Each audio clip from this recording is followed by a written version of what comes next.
अस्सलाम वालेकुम dear students, welcome to pass MDCAT preparations. Dear students, आज आप लोगों को अल्टरनेटिंग करंट वाला चैप्टर मैं कंप्लीट करवाऊंगा according to new MD cat syllabus 2025। तो ये वीडियो बहुत ज़्यादा इंपॉर्टेंट है। इससे पहले डियर स्टूडेंट्स, मैं आप लोगों को first year MDCAT new syllabus के अकॉर्डिंग फिजिक्स का पोर्शन करवा चुका हूँ। सिर्फ दो चैप्टर्स रह चुके हैं, वो एंड पे आप लोगों को करवाए जाएंगे। इसके साथ आप लोगों को electromagnetic induction, electromagnetism, current, electricity और इलेक्ट्रोस्टैटिक के चैप्टर भी कवर करवाए जा चुके हैं। मैं इसी वीडियो में एंड स्क्रीन लगा दूंगा, डिस्क्रिप्शन में भी प्लेलिस्ट का लिंक दे दूंगा, तो वो वाले चैप्टर्स आप लोगों ने अच्छे तरीके से कर लेने हैं। मेरा बेटा, अल्टरनेटिंग करंट हमारे पास क्या होता है बेसिकली, जब वो वाला वोल्टेज का सोर्स जो अपनी पोलैरिटी को चेंज करता रहता है विद विद टाइम, तो वो अल्टरनेटिंग करंट हमारे पास प्रोड्यूस करता है। जैसे कि आप देख सकते हैं कि ये हमारे पास जो वोल्टेज का सोर्स है, ये अल्टरनेटिंग करंट का सोर्स है।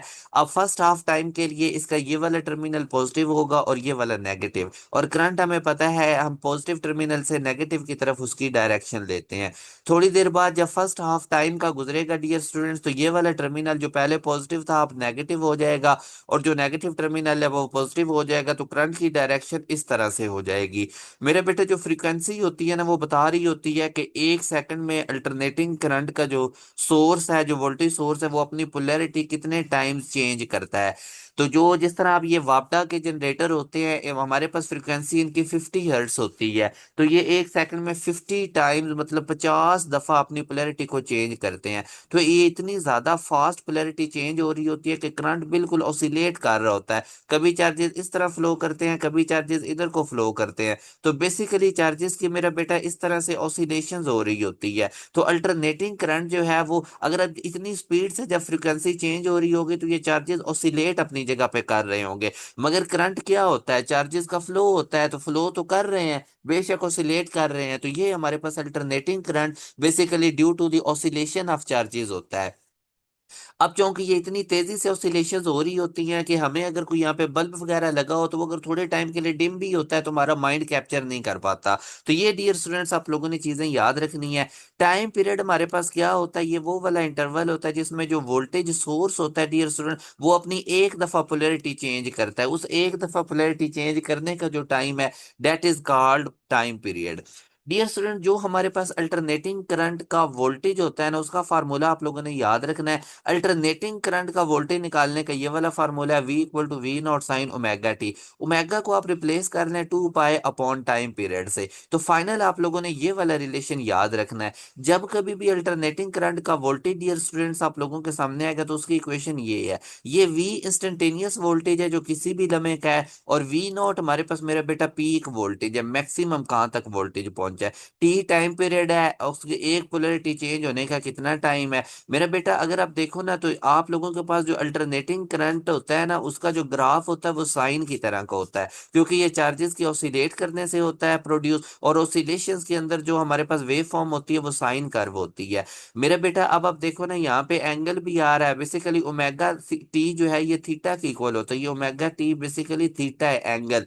तो एंगल के हिसाब से भी आपको वेव फॉर्म गिवन है, और टाइम पीरियड के हिसाब पे भी। मेरा बेटा, एक वेव कंप्लीट होने में जितना टाइम लगता है, that is called time period, ठीक है। और अब आप देख सकते हो कि टाइम पीरियड की डिवीजन हुई हुई है नीचे। ये हाफ तक टाइम पीरियड है, आगे हाफ का हाफ करेंगे तो T/4 आ जाएगा, ये 3T/2। इसी तरह मेरे बेटा, अगर आप देखो ना, अगर एंगल हमारे पास 90 डिग्री का होगा, साइन 90 मैक्सिमम वैल्यू देता है 1, तो हमारे पास वोल्टेज जो है वो मैक्सिमम है। फिर 180 पे साइन जीरो हो जाता है, 270 पे -1 होता है, और 360 पे फिर जीरो हो जाता है। तो जहां पे साइन जीरो होता है, वहां पे आप वेव फॉर्म में देख लें वोल्टेज जीरो है, क्योंकि वाई एक्सिस पे वोल्टेज है, टी एक्सिस पे टाइम है, ठीक है। तो ये एंगल के हिसाब से वेव फॉर्म गिवन है, और ये टाइम पीरियड के हिसाब से गिवन है। और ये वेरिएशन सारा, मेरा बेटा, बताया गया है, इसको अच्छे तरीके से आप लोग देख लें। अच्छा मेरा बेटा, अब आगे, जैसे कि मैंने आपको बताया था कि वेरिएशन वोल्टेज का टाइम के साथ जो ये ग्राफ बना हुआ है, इसको हम वेव फॉर्म कहते हैं अल्टरनेटिंग वोल्टेज की। और ये साइन कर्व होता है, और इसी तरह ये करंट के लिए भी, मेरा बेटा, यही होता है। मेरा बेटा, जो मेन रीजन होती है हम एसी को क्यों इतना यूज करते हैं, क्योंकि ये लॉन्ग डिस्टेंस तक इसको ट्रांसमिट किया जा सकता है वेरी लो कॉस्ट के ऊपर। ये मैंने मेरे बेटा आपको बताया था कि v equal to V not sine omega T, हमारे पास एक रिलेशन होता है। ओमेगा को हम 2 पाई अपॉन टाइम पीरियड से भी डिनोट कर सकते हैं। 1/टाइम पीरियड हमारे पास फ्रीक्वेंसी होती है। तो ये रिलेशन आपको पता होना चाहिए, दरमियान वाला रिलेशन इंपॉर्टेंट है, इसको याद रखें, ठीक है। v equal to V not sine 2 pi upon time period into T, ये एक पर्टिकुलर टाइम पे जहाँ पे आप वोल्टेज इंस्टेंटेनियस फाइंड आउट करना चाहते हैं। ये हमारे पास टी टाइम पीरियड जहाँ पर एक पोलैरिटी चेंज होने का टाइम है। वी नॉट मैक्सिमम वोल्टेज होता है जो पीक पे होता है, और ये वी इंस्टेंटेनियस होता है। इसी तरह मेरे बेटा पीक वैल्यू मैंने आपको ग्राफ में बताया था कि मैक्सिमम कहाँ तक आपका वोल्टेज जाता है, that is called peak value. और एक पीक टू पीक वैल्यू भी होती है, ये 2 V0 की इक्वल होती है। एक पीक वैल्यू V0 और दूसरी पीक वैल्यू मेरा बेटा ये वाली V0, तो total peak to peak value हमारे पास 2 V0 होती है। अच्छा, एक चीज मेरे बेटा याद रखें, ये मैंने आपको बता दिया peak to peak value 2 V0 होती है। हम root mean square value use करते हैं अल्टरनेटिंग करंट के वोल्टेज और अल्टरनेटिंग करंट की। अब बेसिकली होता क्या है कि अगर आप देखें ना, तो अगर हम एवरेज वैल्यू लें, एवरेज, अब मैं अगर आपको ग्राफ में दिखाऊं, तो मैं अगर इस वोल्टेज की, इस पूरे ग्राफ के वोल्टेज की एवरेज वैल्यू लूं, तो वो जीरो हो जाएगी। ऊपर आप देख सकते हैं अबव एक्स एक्सिस इतना पोर्शन है कर्व का, नीचे बिलो एक्स एक्सिस है, तो ये कट जाएंगे, पॉजिटिव और नेगेटिव वोल्टेज एक दूसरे को कैंसल आउट कर देंगे। तो जो एवरेज वैल्यू होती है ना अल्टरनेटिंग करंट या वोल्टेज की, वो जीरो होती है। इसलिए फिर हम क्या, एवरेज को मीन भी कहते हैं।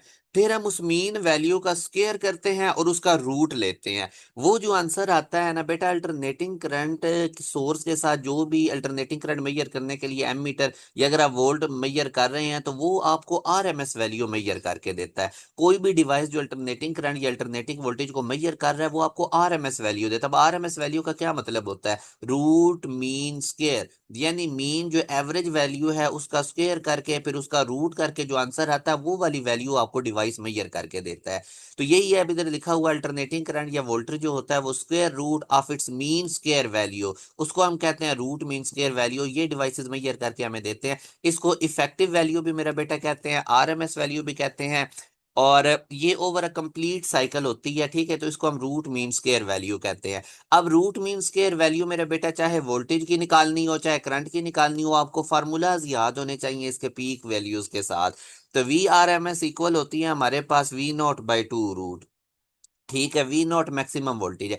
इसी तरह करंट की आरएमएस वैल्यू अगर हम निकालेंगे, तो वो I0/2 रूट हो जाएगी। तो ये अब आप लोगों ने आरएमएस वैल्यू को याद रखना है। और आरएमएस वैल्यू कैसे फाइंड आउट करते हैं, सिग्निफिकेंस मैंने आपको बता दी है कि जो एवरेज वैल्यू होती है करंट की या वोल्टेज की, कंप्लीट साइकिल में वो जीरो होती है, मगर पावर तो डिलीवर हो रही होती है पीछे से सोर्स की तरफ से, ठीक है। तो इसका मतलब ये होता है कि पावर डिलीवर जीरो नहीं होगी, क्योंकि वो तो I² R होती है। आई आप देख सकते हैं उसका स्क्वायर है। तो इस वजह से फिर हम क्या कम करते हैं कि अगर वो जो नेगेटिव क्वांटिटी होती है उसका भी स्क्वायर करने से वो पॉजिटिव हो जाती है, तो फिर हम जो मीन होती है उसका स्क्वायर करते हैं और फिर उसका रूट लेते हैं, तो वो आरएमएस वैल्यू हमें डिवाइस मेजर करके दे रहे होते हैं, ठीक है मेरा बेटा। तो ये वही है, एवरेज वैल्यू ऑफ I² जो है वो जीरो नहीं होगी, क्योंकि जो नेगेटिव हिस्सा भी होगा उसका स्क्वायर करेंगे तो वो पॉजिटिव हो जाएगा।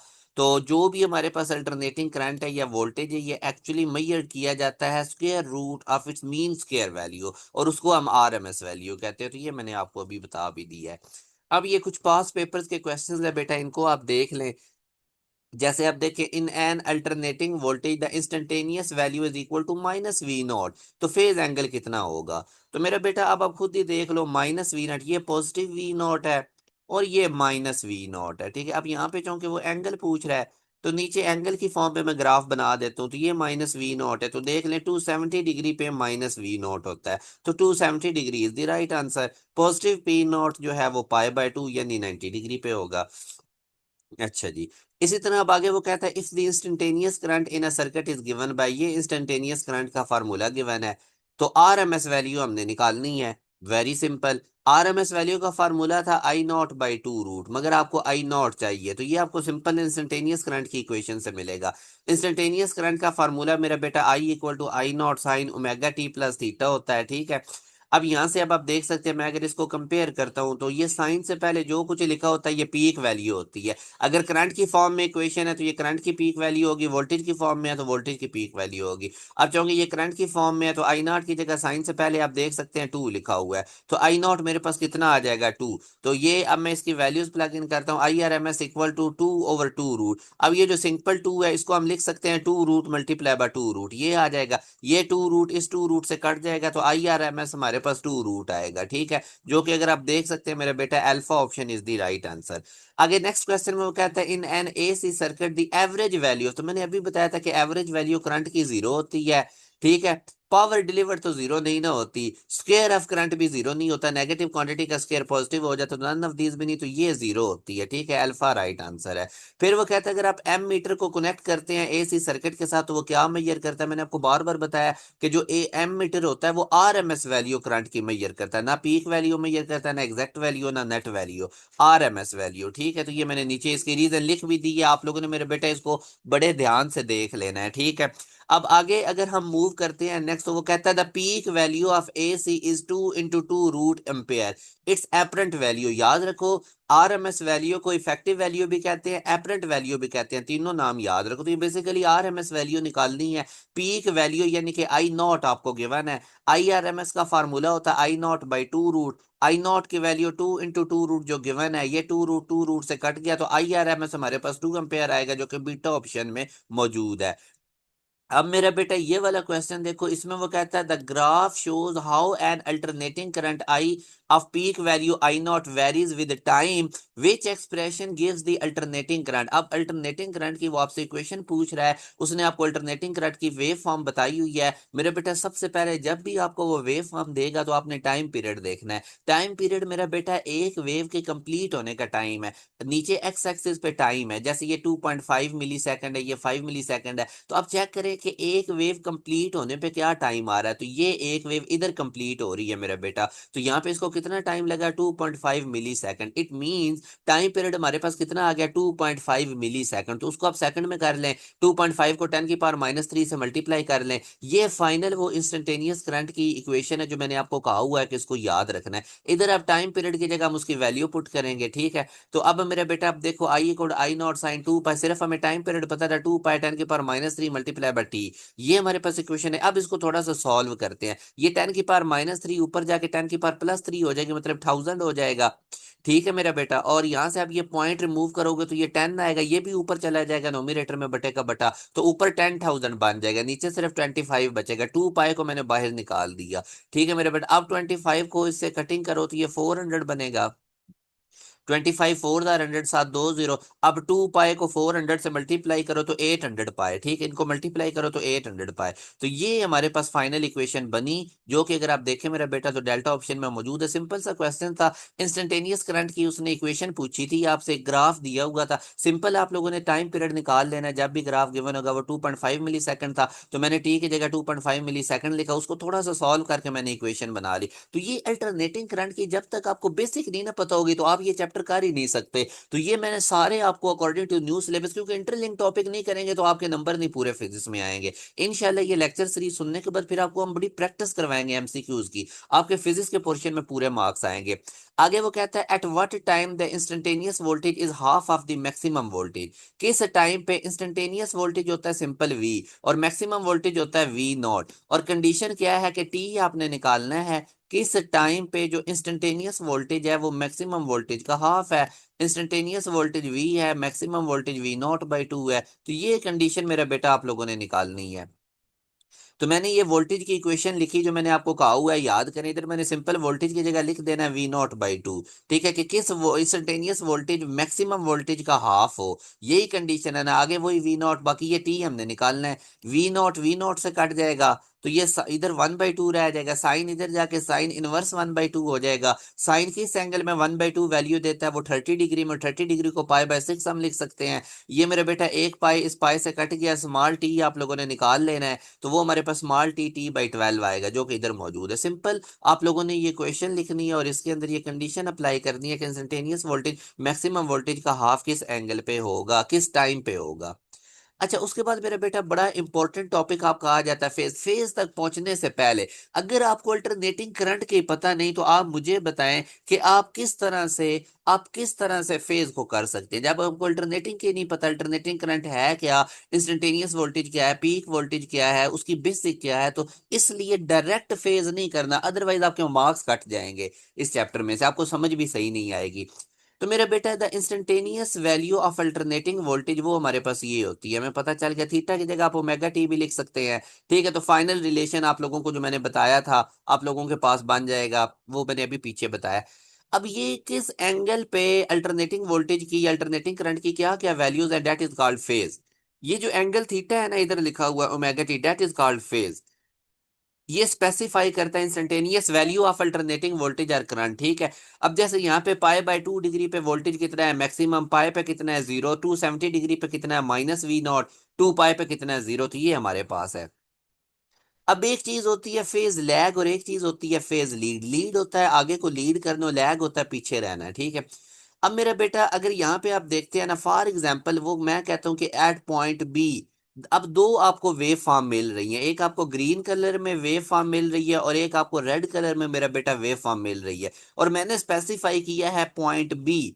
पॉइंट बी पे मेरा बेटा जो वेव फॉर्म वन है, जो वेव फॉर्म वन है ये रेड कलर, सॉरी ये जो ग्रीन कलर में आपको वेव फॉर्म वन नजर आ रही है, बी पॉइंट पे ये 90 डिग्री का एंगल बना रही है, इसका फेज कितना है 90 डिग्री, कोई शक नहीं इसमें।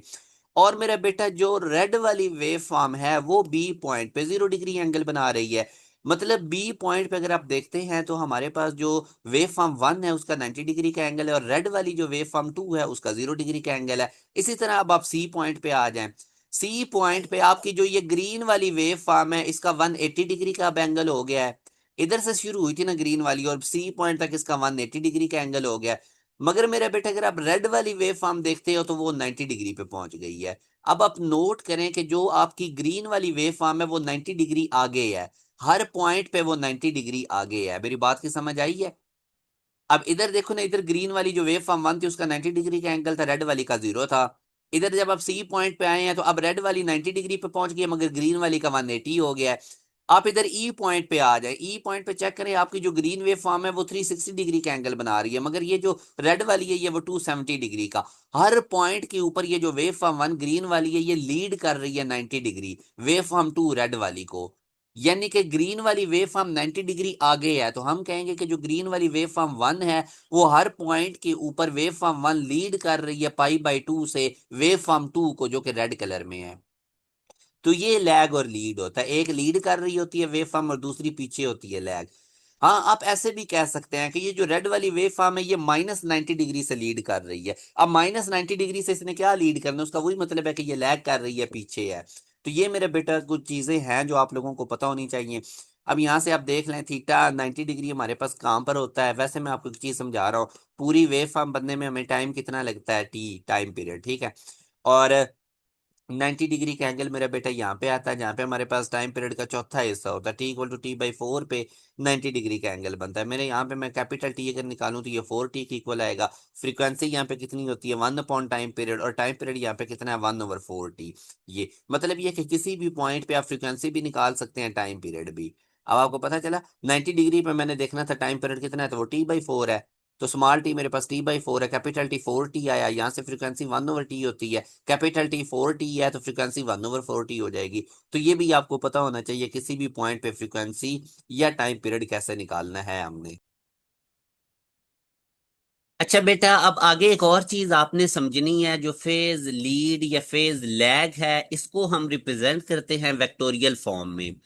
बेसिकली जो लेंथ होती है ना उस वेक्टर्स की, वो पीक या आरएमएस वैल्यू को डिफाइन करेगी मेरा बेटा अल्टरनेटिंग क्वांटिटी की। ठीक है, तो ये एक इजी वे होता है। फॉर एग्जांपल आपके सामने ये दो कर्व हैं, वही वाली जो मैं पहले बता रहा था, एक ग्रीन है और दूसरी रेड है। ठीक है, जब ये रेड हमारे पास 0 डिग्री का फेज बना रही है तो जो ग्रीन वाली है वो पाई/2।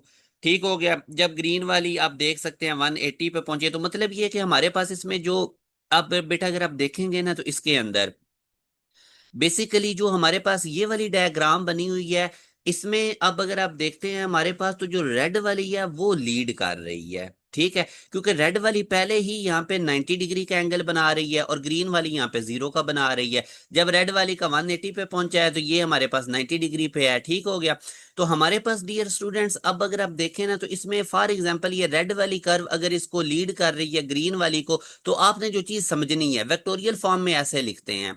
अब रेड वाला वोल्टेज लीड कर रहा है ग्रीन वाले करंट को कितने एंगल से, 90 डिग्री से। तो अब ये इस तरह एंटी क्लॉकवाइज डायरेक्शन में रोटेट करने लग जाएंगे। मतलब जब रेड वाला 180 डिग्री पे पहुंचेगा तो ये जो ग्रीन वाला है ये इधर से उठ के 90 डिग्री पे आ जाएगा। ठीक है, तो इस तरह मेरा बेटा हमने इनको वेक्टोरियल फॉर्म में लिखते हैं तो ये जरा आसान होता है, बस इतना आपने याद रखना है। जो चीज लीड कर रही होती है उसको हम इधर लिखते हैं आगे, और जो लैग कर रही होती है उसको इस तरह पीछे लिखते हैं, और ये एंटी क्लॉकवाइज डायरेक्शन में उस हिसाब से रोटेट होते जाएंगे। मतलब ये हॉरिजॉन्टल पोजीशन में होता है, ये मैंने आपको बता दिया। ठीक है, अच्छा बेटा अब याद रखें जो एंगुलर फ्रीक्वेंसी होगी ना इस वेक्टर्स के रोटेट करने की, वो वही होगी जो एंगुलर फ्रीक्वेंसी हमारे पास सोर्स की है। ठीक है, ये भी याद रखें। अब इसमें से ना ये एक क्वेश्चन मैं आपको करवाता हूँ पास्ट पेपर का, तो इंशाल्लाह आप लोगों को ये फुल क्लियर हो जाएगा। अब मेरे बेटा देखें आपके सामने ना दो ग्राफ है, दो वेव फॉर्म है, एक डॉटेड लाइन में आपको नजर आ रही है और एक विदाउट डॉटेड में आपको नजर आ रही है ब्लैक में। ठीक है, अब मेरे बेटा आपने इसको बड़ी तवज्जो से समझना है। जब भी आपको इस तरह से दो वेव फॉर्म गिवन हो और आप लोगों से पूछा जाए फ्रीक्वेंसी या फेज लीड किसका, किसी एक कर्व का या लैग, उसका तरीका ये होता है मेरा बेटा, जो पहला पीक आएगा ना उधर से आप लोगों ने परपेंडिकुलर ड्रॉ कर लेना है। ठीक है, ये जैसे मैंने कर लिया। ठीक है, ये मैंने परपेंडिकुलर ड्रॉ कर लिया।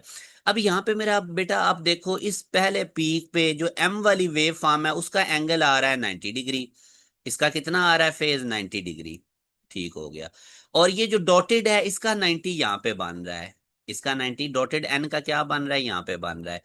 अब जो आपने परपेंडिकुलर ड्रॉ किया है जो इस तरह मिड में आ रहा है, ठीक है, अब डॉटेड इधर से शुरू हो रही थी, यहाँ पे इसका फेज कितना है, 0। और यहाँ पे इसकी पीक है 90, तो आपका परपेंडिकुलर बिल्कुल इस डॉटेड वेव फॉर्म के दरमियान में आया, मतलब यहाँ पे इस डॉटेड वाली का फेज कितना हो जाएगा, 45। अब मेरा बेटा आप देखो इस पहली पीक पे इस पॉइंट के ऊपर, फॉर एग्जांपल इस पॉइंट को मैं ए का नाम दे लेता हूं, तो इस पॉइंट ए के ऊपर जो एम वाली वेव फॉर्म है उसका फेज हमारे पास 90 डिग्री है, और जो डॉटेड वेव फॉर्म है उसका फेज मेरे पास बेटा हमारा 45 डिग्री है। तो अब कौन सी वेव आगे है, एम वाली वेव आगे है, कितना आगे है, 45 डिग्री। यानी जो एम वाली फेज है ये लीड कर रही है एन को, कितना, 45 डिग्री। या हम ऐसे भी कह सकते हैं जो एन वाली है वो एम को लीड कर रही है, मगर कितना होगी, -45 डिग्री। ठीक हो गया, तो यहां से अब उसने लिखा हुआ है ऑप्शन में phase lead of N. M तो लीड कर रही थी 45 डिग्री से, मगर वो एन का फेज लीड पूछ रहा है तो वो -45 डिग्री होगा। आई होप अब आपने मेरा पॉइंट समझा है। बाकी मेरा बेटा फ्रीक्वेंसी हमने कैसे निकालनी है, फ्रीक्वेंसी का बिल्कुल सिंपल सा तरीका है कि आप देखो एक वेव कंप्लीट होने में कितना टाइम लग रहा है। फॉर एग्जांपल ये ब्लैक वाली देखो ना, तो ये एक वेव कंप्लीट हो रही है इस जगह पे आके, और यहाँ पे टाइम कितना है, 0.4। तो टाइम पीरियड हमारे पास क्या होता है, ये 0.4 आ गया हमारे पास, और फ्रीक्वेंसी होती है 1 अपॉन टाइम पीरियड, 1/0.4। तो पॉइंट में रिमूव करूंगा तो ऊपर जाके क्या हो जाएगा, 10। 10/4 मेरा बेटा 2.5 वर्ड्स होता है, तो वो देख लो यही ऑप्शन आ रहा है। ठीक है, तो इस तरह से मेरा बेटा आप लोगों ने इन क्वेश्चंस को डील करना है। मैं अगेन बता देता हूँ, जब दो वेव फॉर्म गिवन हो और आपको ना पता लग रहा हो कौन सी वेव फॉर्म लीड कर रही है कौन सी लैग कर रही है, तो आपने मेरा बेटा क्या काम करना है, जो पहला आप लोगों के पास पीक होगा ना इस तरह उधर से परपेंडिकुलर ड्रॉ करना है, जिस तरह मैंने ये किया हुआ है। तो यहाँ पे इनका फेस देख लें आप, इसका 90 डिग्री है और ये डॉटेड का यहाँ पे 0 है, यहाँ पे 90 डिग्री है, तो दरमियान में इसका भी 45 होगा। तो इस पॉइंट के ऊपर लेट्स सपोज इस पॉइंट को ए का नाम दे लें, बी का नाम दे लें। यहाँ पे डॉटेड वाली का फेज 45 है और विदाउट डॉटेड वाली का 90 डिग्री है, तो इसका मतलब एम वाली लीड कर रही है 45 डिग्री से एन वाली को, ये एन वाली लीड कर रही है एम वाली को -45 से। ठीक है, तो ये चीज मेरे बेटा आपने नोट रखनी है। ठीक है, अच्छा उसके बाद डिफरेंस हमने देखना है एसी सर्किट और डीसी सर्किट का क्या होता है मेरा बेटा। बेसिक एलिमेंट्स जो हमारे पास डीसी सर्किट में होते हैं वो रेजिस्टर होता है जो कंट्रोल करता है करंट और वोल्टेज को। ठीक है, और इनके दरमियान रिलेशन ओहम्स लॉ से वैलिड किया जाता है, V = IR। ठीक है, और उसके बाद मेरा बेटा अगर आप देखते हैं तो एसी सर्किट जो हमारे पास है इसके अंदर रेजिस्टर भी होता है, कैपेसिटर भी होता है और इंडक्टर भी होता है। ठीक है, तो ये इसमें तीनों आ जाते हैं करंट को कंट्रोल करने के लिए। इंडक्टर बेसिकली इसमें मेजर एलिमेंट्स होता है। अब मेरा बेटा मैंने ना एक टेबल बना दिया है जिसमें आप लोगों को मैंने अब एक टेबल बना दिया जिसमें अल्टरनेटिंग करंट के साथ जब हम रेजिस्टर लगाते हैं तो किन चीज़ों का ख्याल रखना होता है, अल्टरनेटिंग करंट सोर्स के साथ जब कैपेसिटर अटैच होता है, या अल्टरनेटिंग करंट सोर्स के साथ जब इंडक्टर होती है। तो ये बिल्कुल table to the point precise है, आपको ये कंपैरिजन के साथ सारा कुछ क्लियर होगा। मेरे बेटा जब अल्टरनेटिंग करंट सोर्स के साथ रेजिस्टर लगा हो ना, तो हमें पता है वी डायरेक्टली प्रोपोर्शनल करंट के होता है, रेजिस्टर के केस में ओम्स लॉ वैलिड होता है। तो जब दो चीज़ों में डायरेक्ट रिलेशन है तो वो इन फेज होंगे, सेम टाइम पे वो पीक बना रहे होंगे पॉजिटिव, सेम टाइम पे जीरो हो रहे होंगे वोल्टेज और करंट, और सेम टाइम पे नेगेटिव में जा रहे होंगे, क्योंकि वोल्टेज और करंट का डायरेक्ट रिलेशन है, पहले वोल्टेज आता है फिर करंट प्रोड्यूस होता है। ठीक हो गया। अब तो इसलिए आप देख सकते हैं वोल्टेज का वेक्टर बड़ा है और करंट का छोटा है। और अल्टरनेटिंग करंट वोल्टेज का इंस्टेंटेनियस वैल्यू भी मैंने आपको बताई है, V equal to V not sine theta, और करंट की भी बताई I equal to I nought sine theta. Ohm's law के according resistance R equal to V by I. अब देख सकते हैं कि आपके पास अल्टरनेटिंग करंट सोर्स की जो फ्रीक्वेंसी होती है ना, रेजिस्टेंस इस पे कोई इफेक्ट नहीं डालती। वो क्यों नहीं डालती? क्योंकि आप देख सकते हैं कि इसके फार्मूला में इसके फार्मूला में फ्रीक्वेंसी आ ही नहीं रही। तो जब भी रेजिस्टर अल्टरनेटिंग करंट सोर्स के साथ अटैच होगा तो फ्रीक्वेंसी डबल करें ट्रिपल करें, एसी सोर्स पे कोई फर्क नहीं पड़ेगा वोल्टेज करंट पे। फिर मेरे बेटा हमारे पास पावर होती है, पावर अल्टरनेटिंग करंट्स में बड़ी इंपॉर्टेंट होती है। इसका फार्मूला होता है V I cos theta. V की भी आरएमएस वैल्यू लेनी है, आई की भी आरएमएस वैल्यू लेनी है, और ये जो कॉस थीटा होता है मेरे बेटे इसको पावर फैक्टर कहते हैं। अब चूंकि वोल्टेज और करंट इन फेज होते हैं रेजिस्टर में, तो थीटा हमारे पास 0 डिग्री होगा, कॉस 0 1 हो जाएगा। तो जब भी रेजिस्टर अल्टरनेटिंग करंट सोर्स के साथ अटैच होगा तो मेरा बेटा सिंपल पावर फैक्टर 1 होगा। पावर फैक्टर कैसे कहते हैं कि इसको है कॉस थीटा को, theta is the angle between V and I. Resistor जब एसी सोर्स के साथ लगा होगा तो वोल्टेज और करंट इन फेज होंगे, तो उसलिए हमारे पास पावर फैक्टर 1 हो जाएगा। फ्रीक्वेंसी का कोई इफेक्ट नहीं होता हमारे पास अल्टरनेटिंग करंट सोर्स अगर रेजिस्टर के साथ लगा हो। अब बेटा यही वाला अल्टरनेटिंग करंट सोर्स मैंने कैपेसिटर के साथ लगा दिया है। कैपेसिटर के पास बेटा ऑलरेडी अपनी इलेक्ट्रिकल एनर्जी स्टोर होती है, तो इसके पास ऑलरेडी करंट होता है। तो इसमें करंट लीड करता है वोल्टेज को, कितना करता है 90 डिग्री से। कैपेसिटर का नाम सी से शुरू हो रहा है, सी से करंट होता है, तो करंट लीड करता है वोल्टेज को 90 डिग्री से। अब आप वेक्टोरियल फॉर्म में भी देख लें, करंट आगे है वोल्टेज पीछे है, करंट कितना आ गया 90 डिग्री, एंटी क्लॉकवाइज ऐसे ही रोटेट करते हुए 90 डिग्री आगे रहेगा। यहाँ से आप ग्राफ में भी देख सकते हैं कि ये आगे है। अच्छा अब मेरा बेटा यहाँ पे ये हमारे पास अल्टरनेटिंग करंट का वोल्टेज होता है, चार्ज का भी ये रिलेशन। अब क्यों हमें पता है ना, सी वी के इक्वल होता है, तो क्योंकि ये value Q naught C sine theta जब मैं Q equal to C V में पुट करूंगा, तो आप देख सकते हैं मेरे पास ये वाला रिलेशन बनेगा। ठीक है, Q equal to C V होता है, और वी की जगह आपने ये वी की value V not sine theta इधर पुट कर देनी है, तो ये हमारे पास कैपेसिटर का रिलेशन बनेगा। कैपेसिटर बेटा अल्टरनेटिंग करंट के रास्ते में जो रुकावट डालता है ना, उसका नाम होता है कैपेसिटिव रिएक्टेंस। कैपेसिटर की रेजिस्टेंस को कहते हैं कैपेसिटिव रिएक्टेंस, इसका सिंबल एक्स सी होता है और इसका फार्मूला वी ओवर आई होता है। मगर याद रखें वी और आई हमने आर एम एस लेने होते हैं। फ्रिक्वेंसी के साथ कैपेसिटिव रिएक्टेंस का क्या रिलेशन होता है, इनवर्स होता है। एक्स सी इक्वल होता है 1/2 पाई एफ सी। यानी अल्टरनेटिंग करंट सोर्स की अगर हम फ्रीक्वेंसी बढ़ाएंगे तो उसकी रेजिस्टेंस क्या हो जाएगी, कम, और उसमें से करंट ज्यादा गुजरेगा। जो अल्टरनेटिंग करंट सोर्स की फ्रीक्वेंसी है ना, वो जब कैपेसिटर इसके साथ अटैच होगा ना तो उस वक्त इफेक्ट करती है। लाइक अगर आप फ्रीक्वेंसी बढ़ाओगे तो कैपेसिटर की रेजिस्टेंस क्या हो जाएगी, कम, और इसमें से करंट ज्यादा गुजरेगा। समझ लगी मेरी बात की? तो ये आप लोगों ने याद रखना है। इसी तरह हम 2 पाई एफ को ओमेगा भी कहते हैं, तो ये 1/ओमेगा सी भी इसका रिलेशन बन जाता है। फिर मेरा बेटा आगे अगर आप देखें ना, तो अगर सिंपल प्योर कैपेसिटिव सर्किट है तो उसमें पावर फैक्टर 0 होगा। पावर फैक्टर मैंने आपको बताया था कॉस थीटा होता है, और थीटा मैंने बताया था वी और आई के दरमियान एंगल है। अब जब कैपेसिटर अल्टरनेटिंग करंट सोर्स के साथ लगा हुआ है तो वी और आई के दरमियान एंगल मेरा बेटा कितना होगा, 90 डिग्री। तो कॉस 90 कितना हो जाएगा, 0। तो रेजिस्टर अगर अगर रेजिस्टर अगर अल्टरनेटिंग करंट सोर्स के साथ लगी हुई है तो उसमें पावर फैक्टर 1 है। मगर अगर मेरा बेटा कैपेसिटर अल्टरनेटिंग करंट सोर्स के साथ लगा हुआ है तो उसमें पावर फैक्टर 0 है। इसी तरह मेरा बेटा ये इंडक्टर है, सेल्फ इंडक्शन आपने पढ़ी थी कि एक कॉइल होती है उसमें से करंट चेंज होता है, उसी में मैग्नेटिक फ्लक्स चेंज होता है, उसमें इंड्यूस्ड ईएमएफ पैदा होती है, ये वही वाली इंडक्टर है। इसको अगर हम अल्टरनेटिंग करंट सोर्स के साथ लगा दें तो इसमें तो बेटा ऑलरेडी इंड्यूस्ड ईएमएफ पैदा हुई होती है। इंड्यूस्ड ईएमएफ वोल्टेज होता है, तो वोल्टेज लीड करता है करंट को 90 डिग्री, अगर अल्टरनेटिंग करंट सोर्स इंडक्टर के साथ हो। तो याद रखें अगर रेजिस्टर अल्टरनेटिंग करंट सोर्स के साथ है तो वी और आई में डायरेक्ट रिलेशन होगा, इन फेज होंगे। अगर कैपेसिटर अल्टरनेटिंग करंट सोर्स के साथ है तो करंट लीड करेगा वोल्टेज को 90 डिग्री, कैपेसिटर सी से है तो करंट लीड करेगा। और अगर इंडक्टर अल्टरनेटिंग करंट सोर्स के साथ लगा हुआ है तो उसमें ऑलरेडी ईएमएफ पैदा होती है, तो फिर हमारे पास जो वोल्टेज होता है मेरा बेटा वो लीड करता करता है? वोल्टेज लीड करता है करंट को बाय 90 डिग्री। तो अब आप देख लें, वोल्टेज आगे है, करंट पीछे है, कितना 90 डिग्री, और एंटी क्लॉकवाइज रोटेट करेंगे 90 डिग्री के फेज डिफरेंस से। तो ये अब आप देख सकते हैं, ये हमारे पास अल्टरनेटिंग करंट की है वैल्यू। और ये इंड्यूस्ड ईएमएफ आपने पढ़ी थी ना सेल्फ इलेक्ट्रोमैग्नेटिक इंडक्शन में, एल डेल्टा आई ओवर डेल्टा टी, ये वही वाला रिलेशन है, ई को वी से बस लिखा हुआ है।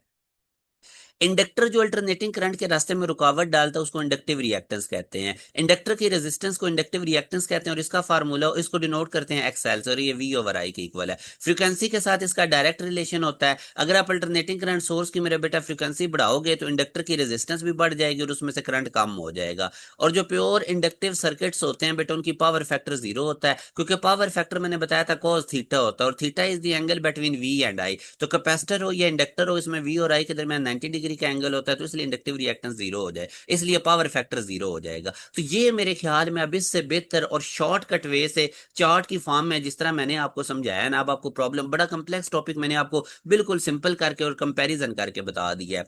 मेरे बेटा याद रखो, जो कैपेसिटर और इंडक्टर्स होते हैं इनका अपोजिट बिहेवियर होता है फ्रीक्वेंसी के साथ, ठीक है। रेजिस्टेंस जो है वो सोर्स की फ्रीक्वेंसी से इंडिपेंडेंट होती है, ये भी मैंने आपको बता दिया। अब कुछ पास पेपर्स के हम क्वेश्चंस करते हैं। The phase angle between the voltage and the current in an AC circuit consistence of resistance. तो जब रेजिस्टेंस एसी सोर्स के साथ लगी हुई है तो वी और आई इन फेज होते हैं, तो उनके दरमियान कितना एंगल होगा? 0 डिग्री। आगे वो कहता है if the frequency of AC supply across an inductor is double. अब इंडक्टर लगा हुआ है एसी सोर्स के साथ, तीसरा केस है ये। तो उस केस में आपको पता है अगर आप उसकी फ्रीक्वेंसी डबल करेंगे तो हमारे पास जो रिएक्टेंस है, जो उसकी रेजिस्टेंस है, वो भी क्या हो जाएगी? डबल। क्योंकि इंडक्टिव रिएक्टेंस एक्स एल का फ्रीक्वेंसी के साथ क्या है? Direct relation. हाँ, अगर उसकी इंडक्टिव रिएक्टेंस मेरा बेटा डबल हो रही है तो करंट कितना हो जाएगा? हाफ, क्योंकि रेजिस्टेंस डबल होगी तो करंट क्या हो जाएगा? हाफ। आगे वो कहता है at what frequency will an inductor of 1 Henry have a reactance of, ठीक है। एल हेनरी भी दे दिया है, इंडक्टिव रिएक्टेंस का यूनिट ओम होता है वो भी दे दिया है, ठीक है। फ्रीक्वेंसी पूछ रहा है, तो ये वाला रिलेशन है जी हमारे पास। X L inductive reactance directly proportional frequency के, बस वैल्यूज प्लग इन करनी है जी।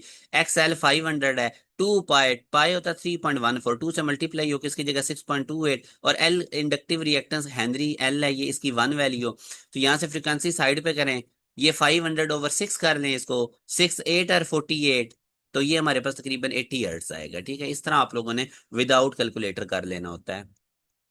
फिर वो कहता है सेम अल्टरनेटिंग करंट है is following in two circuits A and B. A के अंदर कैपेसिटर लगा हुआ है, बी सर्किट के अंदर इंडक्टर लगा हुआ है, सेम करंट पास कर रहा है। अगर फ्रीक्वेंसी एसी सोर्स की इंक्रीज कर दें तो करंट को क्या होगा?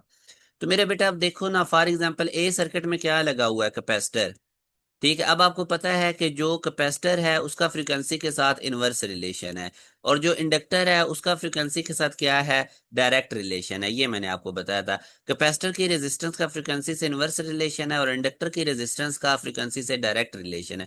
फ्रीक्वेंसी सप्लाई की इंक्रीज हो रही है, फ्रीक्वेंसी अगर इंक्रीज होगी तो कैपेसिटर की कैपेसिटिव रिएक्टेंस कम हो जाएगी, और जब रेजिस्टेंस कैपेसिटर की कम हो जाएगी तो करंट बढ़ जाएगा। तो ए सर्किट में क्या लगा हुआ? कैपेसिटर, तो ए सर्किट में करंट इंक्रीज होगा, तो वो वही कह रहा है इंक्रीज इज इन ए, तो डेफिनेटली बी सर्किट में डिक्रीज हो जाएगा।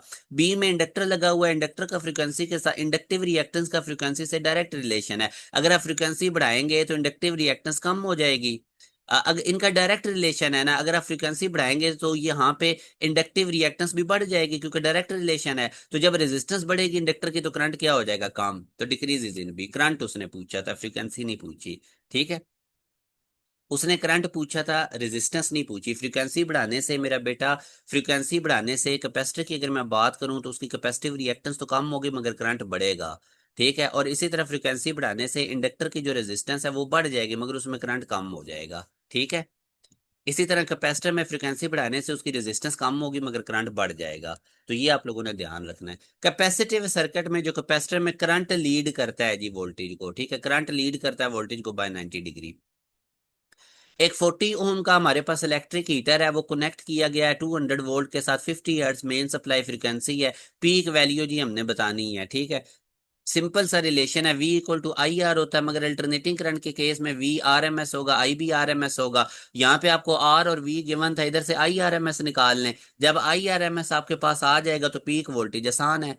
IRMS का फार्मूला यूज करें, पीक वोल्टेज आ जाएगा IRMS इंटू टू रूट, तो इसमें वैल्यूज प्लग इन करेंगे, IRMS 5 है तो 5 इंटू टू रूट, और ये टू रूट होता है 1.415 से मल्टीप्लाई होकर ऑलमोस्ट 7 आ जाएगा। सिंपल सा क्वेश्चन था, उसने पीक वैल्यू पूछी, उसके लिए आई नॉट इक्वल होता है IRMS into two root. IRMS हमें नहीं पता, वो हमने इधर से निकाल लिया, V इक्वल टू IR से। बेटा जो प्योर कैपेसिटर होता है ना, अगर उसको AC सर्किट में लगा दे तो उसमें पावर फैक्टर जीरो होगा। मैं अभी आपको उस टेबल में बता कर आया हूँ, V और I में 90 डिग्री का एंगल होता है। कैपेसिटर के अंदर करंट लीड करता है वोल्टेज को 90 डिग्री, cos थीटा होता है, पावर फैक्टर तो वो zero. Capacitive reactance of a capacitor in DC circuit, तो DC सर्किट की फ्रीक्वेंसी क्या हो जाती है, जीरो। जब उसकी फ्रीक्वेंसी जीरो होती है तो उसके पास, हमारे पास फ्रीक्वेंसी जीरो होने की वजह से उसकी कैपेसिटिव रिएक्टेंस क्या हो जाएगी, इन्फिनिटी। अब बेटा नेक्स्ट हमारा टॉपिक है चोक वाला। वो चोक के रिलेटेड है, और ये बेसिकली इंडक्टिव कॉइल होती है। बेसिकली ये जो कॉइल होती है ये कंसिस्ट होती है थिक वायर के ऊपर, और उसको वाउंड किया होता है closely in large number of turns over a soft iron laminated core. तो बेटा कोर इसकी सॉफ्ट आयरन की होती है, और ये एक थिक वायर होती है जिसको लार्ज नंबर ऑफ टर्न्स के थ्रू हमने इसको वाउंड किया होता है, और ये हमारे पास इंडक्टिव कॉइल होती है। फिर मेरे बेटे याद रखें कि इसकी जो इंडक्टेंस होती है ना कॉइल की, वो हमारे पास लार्ज होती है, और इसकी जो रेजिस्टेंस होती है वो स्मॉल होती है। इस वजह से ये बड़ी स्मॉल पावर को कंज्यूम करती है। तो ये इसके रिलेटेड भी आपने इंडक्टिव कॉइल के रिलेटेड बेटे याद रखना है। इसको हम AC सर्किट में यूज करते हैं ताकि करंट को लिमिट किया जा सके, और ये बहुत ज्यादा स्मॉल वेस्टेज ऑफ एनर्जी करती है एज कंपेयर टू रेजिस्टेंस या रियोस्टेट के। तो ये इसके बारे में भी आपको इन्फॉर्मेशन होनी चाहिए। तो हमारा अब लास्ट टॉपिक आ जाता है इलेक्ट्रोमैग्नेटिक वेव्स वाला। मेरे बेटा मैक्सवेल ने इक्वेशन दी थी 1864 में, उसने एक्सप्लेन किया था इस इक्वेशन से इलेक्ट्रोमैग्नेटिक फिनोमिनाज को। ठीक है, ये ढाई इंपॉर्टेंट चीजें हैं, सारे पॉइंट्स बहुत ज्यादा इंपॉर्टेंट है। एक्सपेरिमेंटली इलेक्ट्रोमैग्नेटिक वेव्स जो है ना, ये ड्राइव की थी फ्रैंक हर्ट्ज ने। और याद रखें इलेक्ट्रोमैग्नेटिक वेव्स को मीडियम नहीं चाहिए होता अपनी ट्रांसमिशन के लिए, और ये रैपिडली प्रोपागेट करती हैं। जितनी भी इलेक्ट्रोमैग्नेटिक वेव्स है मेरा बेटा, उन तमाम की स्पीड 3 लाख किलोमीटर पर सेकंड, या 3 × 10⁻⁸मीटर पर सेकंड है। वैक्यूम में से भी ये गुजरती हैं। याद रखें बेटा, जहां पर भी इलेक्ट्रिक फील्ड चेंज हो रहा होगा, ठीक है, वो क्रिएट करता है मैग्नेटिक फील्ड, और जहां पर ये दोनों इलेक्ट्रिक और मैग्नेटिक फील्ड चेंज होंगे बेटा, तो वो हमारे पास क्रिएट करते हैं इलेक्ट्रोमैग्नेटिक वेव। यानी EMV से मुराद है इलेक्ट्रोमैग्नेटिक वेव्स, ये प्रोड्यूस होती हैं जिस जगह पे भी इलेक्ट्रिक और मैग्नेटिक फील्ड दोनों चेंज हो रहे होंगे। बेटा इलेक्ट्रिक फील्ड परपेंडिकुलर होता है मैग्नेटिक फील्ड के, और इलेक्ट्रोमैग्नेटिक वेव्स इन दोनों के परपेंडिकुलर होती है। ये एक इक्वेशन भी है जो शो कर रही है, ये अब देखें ना, ये मैग्नेटिक फ्लक्स है, ये चेंज ऑफ मैग्नेटिक फ्लक्स है। ठीक है, ये इलेक्ट्रिक फील्ड जनरेट कर रहा है, और ये बेटा rate of change of electric flux है जो मैग्नेटिक फील्ड चेंज कर रहा है। ठीक है, changing magnetic field electric field change करता है, और change of electric field magnetic field change करता है। और जहां पर इलेक्ट्रिक और मैग्नेटिक फील्ड दोनों साइमल्टेनियसली चेंज हो रहे होंगे, वहां पे इलेक्ट्रोमैग्नेटिक वेव जनरेट होंगी। इलेक्ट्रोमैग्नेटिक वेव्स बेटा इलेक्ट्रिक फील्ड और मैग्नेटिक फील्ड दोनों के परपेंडिकुलर होती हैं, और ये डिपेंड करती हैं फ्रीक्वेंसी और वेव लेंथ के ऊपर। स्पीड इलेक्ट्रोमैग्नेटिक वेव्स की कांस्टेंट रहती है। तो ये इंपॉर्टेंट स्लाइड है, आप लोगों ने इसको अच्छे से देख लेना है। अब मेरे बेटे याद रखें, जब लाइट ट्रेवल करती है ना रेयर मीडियम से डेंसर मीडियम में, तो वो पूछ रहा है then which of the following will not change. तो आप लोगों ने लाइट के केस में मेरे बेटे याद रखना, इक्वेशन होती है ना V equal to F lambda, और एफ होता है V ओवर लैम्डा के। तो यहाँ से अब हमें पता चला V और लैम्डा का आपस में डायरेक्ट रिलेशन है, जो दो चीजें डिवाइड हो रही होती हैं उनमें डायरेक्ट रिलेशन होता है। फ्रीक्वेंसी जब भी मीडियम चेंज होता है फ्रीक्वेंसी कांस्टेंट रहती है। फ्रीक्वेंसी उसी वक्त चेंज होगी जब सोर्स चेंज हो जाएगा। ठीक हो गया, तो जब हमारे पास लाइट रेयर से डेंसर में जाए या डेंसर से रेयर में जाए, तो जो फ्रीक्वेंसी है वो चेंज नहीं होती। ठीक है, अच्छा, आगे वो कहता है if light travel from rare to denser medium, तो फिर उसकी स्पीड, वेवलेंथ और एम्पलीट्यूड ये डिक्रीज होता है। मैं आपको एग्जांपल देता हूँ, लाइट की वैक्यूम के अंदर या एयर के अंदर स्पीड होती है 3 लाख किलोमीटर पर सेकंड, जिसको आप कहते हैं 3 × 10⁻⁸ और यही मेरा बेटा जब लाइट अब ये एयर जो है ये रेयर मीडियम है, ठीक है, रेयर, इसकी डेंसिटी कम है, और यही लाइट मेरा बेटा जब ग्लास में से गुजरेगी ना, तो इसकी स्पीड हो जाएगी 2 लाख किलोमीटर पर सेकंड, जिसको 2 लाख किलोमीटर पर सेकंड, जिसको आप मीटर पर सेकंड में 2 × 10⁸मीटर पर सेकंड कहते हैं। तो अब मेरा बेटा देखो, ये एयर के अंदर ये ग्लास के अंदर स्पीड है लाइट की, ये ग्लास के अंदर है। ग्लास अब आपको पता है उस डेंसर मीडियम है, ठीक है ना, उसकी डेंसिटी ज्यादा है, और ये लाइट की स्पीड है एयर के अंदर। तो अब आप खुद ही देख लो, जब रेयर मीडियम एयर से डेंसर मीडियम ग्लास में गई तो स्पीड कम हुई। तो अभी आपने देखा था स्पीड और वेवलेंथ का डायरेक्ट रिलेशन है, स्पीड कम होगी तो वेवलेंथ भी कम हो जाएगी। डेफिनेटली मेरा बेटा वेवलेंथ कम हो रही है तो एम्पलीट्यूड भी कम हो जाएगा। तो रेयर से डेंसर मीडियम में जाते हुए स्पीड भी डिक्रीज होगी, वेवलेंथ भी डिक्रीज होगी, एम्पलीट्यूड भी डिक्रीज होगा, मगर फ्रिक्वेंसी चेंज नहीं होगी। ये तभी चेंज होती है जब सोर्स चेंज हो। अब इसी का उल्टा कर दो, जब लाइट डेंसर से रेयर में जाए, यानी ग्लास डेंसर से एयर रेयर में जाएगी, तो स्पीड ऑफ लाइट बढ़ जाएगी। स्पीड ऑफ लाइट बढ़ने की वजह से वेवलेंथ भी बढ़ेगी, वेवलेंथ बढ़ने से एम्पलीट्यूड बढ़ जाएगा, मगर फ्रीक्वेंसी ने सेम रहना है। तो लाइट जब भी मीडियम चेंज करती है फ्रीक्वेंसी सेम रहती है, स्पीड वेवलेंथ और एम्पलीट्यूड चेंज होते हैं, डिपेंड करता है कि लाइट डेंसर से रेयर मीडियम में जा रही है या रेयर से डेंसर में जा रही है। मैंने वो एक्सप्लेन कर दिया है। अच्छा मेरे बेटे, ये मैंने आपको बता दिया है, जहां पर भी मीडियम चेंज होगा वहां पे फ्रीक्वेंसी सेम रहेगी। टाइप्स ऑफ इलेक्ट्रोमैग्नेटिक वेव्स आपको पता होना चाहिए। लाइट इलेक्ट्रोमैग्नेटिक वेव्स और इसकी वेवलेंथ की रेंज याद रखें, 400 नैनोमीटर से 700 नैनोमीटर होती है। 400 नैनोमीटर में वायलेट कलर है और 700 नैनोमीटर में रेड है, ठीक है। इंफ्रारेड बेटा हीट वेव्स को कहते हैं, इनकी वेवलेंथ भी याद रखें, 0.7 माइक्रोमीटर से 1 मिलीमीटर तक होती हैं। और वो वाली ऑब्जेक्ट जिनकी टेम्परेचर की रेंज 3 केल्विन टू 3000 केल्विन होती है, तो उनके अंदर से इंफ्रारेड रेडिएशन इमिट होती हैं। ह्यूमन बॉडी के अंदर से भी इंफ्रारेड रेडिएशन इमिट्स होती हैं, याद रखें। मेरे बेटा इलेक्ट्रोमैग्नेटिक वेव्स की एनर्जी का फार्मूला आपने पढ़ा था ना, E = Hf, ये आपने पढ़ा था। और फ्रीक्वेंसी होती है, फ्रीक्वेंसी स्पीड ओवर वेवलेंथ होती है, ठीक है। Hf तो आपने पढ़ा था ना, E = H/F, HF, ये E = HF ये पढ़ा। और फ्रिक्वेंसी आगे क्या होती है, स्पीड ओवर वेवलेंथ। और इलेक्ट्रोमैग्नेटिक वेव्स की स्पीड लाइट की इक्वल होती है, तो इसकी जगह सी, लाइट की स्पीड का सिंबल सी और नीचे वेवलेंथ, तो Hc/वेव लैम्डा आपने याद रखना, मतलब एनर्जी और वेवलेंथ का इनवर्स रिलेशन है, ये याद रखें। उसके बाद मेरा बेटा माइक्रोवेव्स आ जाती हैं, इनकी वेवलेंथ की भी रेंज आपको पता होना चाहिए, 1 मिलीमीटर से 1 मीटर तक। और ये ट्रांसमिट कॉल वगैरह ट्रांसमिट करने में यूज होती हैं, ठीक है, माइक्रोवेव। और उसके बाद इनके common extra terrestrial source of microwaves emits radiation of wavelength 21 centimetre, ठीक है। तो ये बेटा आप लोगों ने एक्स्ट्रा टेरेस्ट्रियल सोर्स भी इनके याद रखने हैं, जो मतलब हमारी अर्थ से बाहर के सोर्सेज हों। रेडियो वेव्स की वेवलेंथ बेटा याद रखें 1 मीटर से ज्यादा होती है।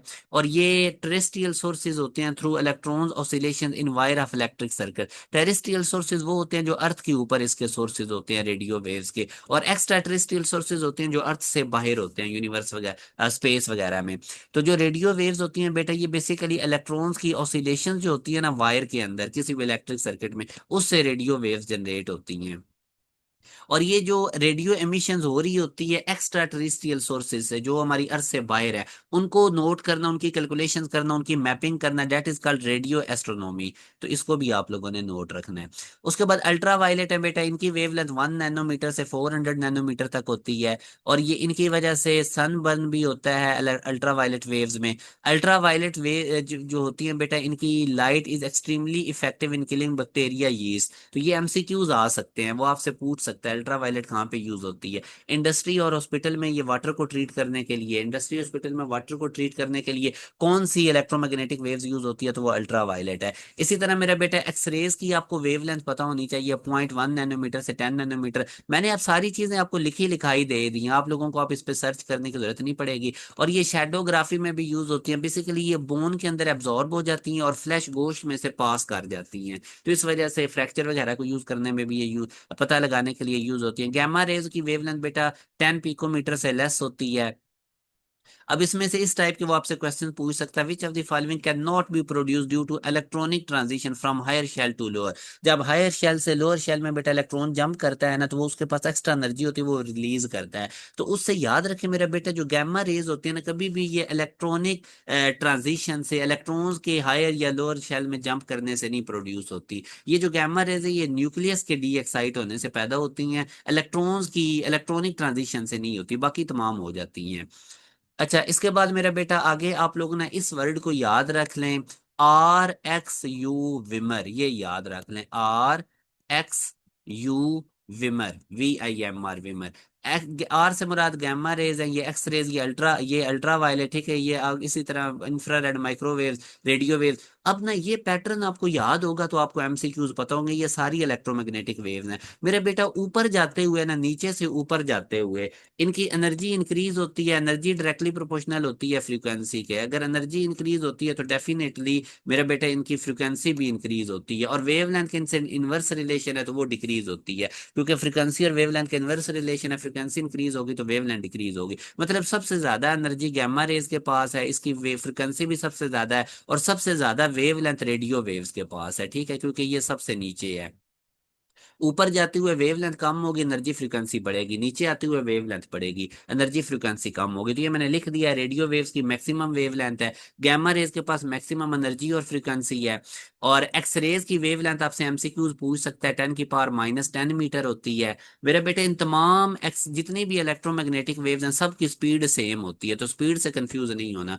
3 लाख किलोमीटर पर सेकंड या 3 × 10⁻⁸मीटर पर सेकंड। बाकी ये principle of generation of electromagnetic waves आपने पढ़ा हुआ है कि इनका प्रिंसिपल यही है कि जहां पर हमारे पास मैग्नेटिक फ्लक्स जो चेंज होता है वो क्रिएट कर देता है इलेक्ट्रिक फील्ड, और इसी तरह इलेक्ट्रिक फील्ड का चेंज होना मैग्नेटिक फील्ड चेंज करता है। और जहां पर ये दोनों चेंज हो रहे होंगे, इलेक्ट्रिक और मैग्नेटिक फील्ड, वो हमारे पास क्या इलेक्ट्रोमैग्नेटिक वेव्स पैदा करेगा। और इलेक्ट्रोमैग्नेटिक वेव्स प्रोड्यूस करने के लिए इलेक्ट्रॉन्स को भी वाइब्रेट करवाया जाता है 94,000 टाइम पर सेकंड। एक सेकंड में 94,000 टाइम्स, ठीक है। तो इसलिए इसकी फ्रिक्वेंसी 94 किलो हर्ट्ज तक भी होती है इनको जनरेट करने में। बाकी इलेक्ट्रोमैग्नेटिक वेव्स को बेटा कैप्चर करने के लिए हमारे पास जो सिस्टम होता है उसको हम कहते हैं रिसेप्शन ऑफ इलेक्ट्रोमैग्नेटिक वेव्स, ठीक है। तो एक पार्टिकुलर रेडियो स्टेशन होता है, ठीक है। अब बेसिकली जो आप रेडियो सेट की भी ट्यूनिंग कर रहे होते हैं, रेडियो सेट के अंदर एक एलसी ऑसिलेटर लगा होता है, तो उस सर्किट की एक खास फ्रिक्वेंसी है। आने वाली इलेक्ट्रोमैग्नेटिक वेव्स जो आ रही होती हैं रेडियो स्टेशन से, जब इन आप रेडियो सेट की फ्रिक्वेंसी उस आने वाली इलेक्ट्रोमैग्नेटिक वेव्स की फ्रिक्वेंसी से मैच करते हैं,